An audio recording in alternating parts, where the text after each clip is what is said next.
صادق آباد سے خبر شامل کرتے ہیں۔ صادق آباد اور گردونوا کے نوجوانوں کے لیے خوشخبری، ڈیجیٹل ایجوکیشن کے ذریعے طلبہ کو روزگار کی طرف گامزن کرنے کے لیے صادق آباد میں سکیل ڈیولپمنٹ سینٹر کا آغاز۔ صادق آباد کے اقرا کالج میں سکیل ڈیولپمنٹ سینٹر کا قیام۔ ڈاکٹر طالوت سلیم باجوہ اور دیگر کی اقرا کالجز نیو کیمپس بستی مواتی میں میڈیا بریفنگ آئیں، اس جانب چلتے ہیں۔ کبھی کسی طالب علم کو اس وجہ سے انکار نہیں کیا کہ وہ فیس نہیں پے کر سکتا تھا۔ اقرا ایک مکمل طور پہ رفاہی اور فلاحی ادارہ ہے۔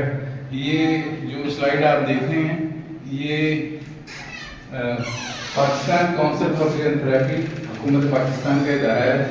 انہوں نے جو پچھلے سال ہمارا آڈٹ کیا تھا، اس میں آپ دیکھ سکتے ہیں کہ ہمارے 97% اسٹوڈنٹ 97% طلبا یا مفت تعلیم لیتے ہیں یا وہ کنسیشن پہ پڑھتے ہیں۔ تو یہ ایک بہت بڑی تعداد ہے اور ہمیں یہ خوشی ہے کیا جائے کہ وہ اپنی اسٹڈی کو بھی کنٹینیو کر پائیں اور اسٹڈی کے ساتھ ساتھ جو ہے وہ ریموٹ بیس جو ہے وہ ارننگز کر پائیں، وہ فری لینسنگ میں آ کے ارننگز کر پائیں، اپنے اسٹارٹ اپس وغیرہ جو ہے نا وہ بنا پائیں۔ بچوں کے لیے بہترین درسگاہ بھی ہے اور بہت بڑی نعمت ہے صادق آباد کی عوام کے لیے۔ اور یہ باقی ان کا جو نعرہ ہے نا کہ کوئی بچہ اگر کہے کہ میں نے صادق آباد میں رہتے ہوئے تعلیم حاصل نہیں کی، اقرا کالج جو ہوتا ہے تو بہت بڑی جاتی ہے۔ اقرا کالج جو ہے وہ بڑا ہی بہترین ادارہ ہے اور ہر بچہ جو ہے یہاں سے تعلیم حاصل کرتا ہے۔ اس کی زندہ مثال جو ہے میں ہوں اور میں نے یہیں سے تعلیم حاصل کی اور 100 فیس پے کر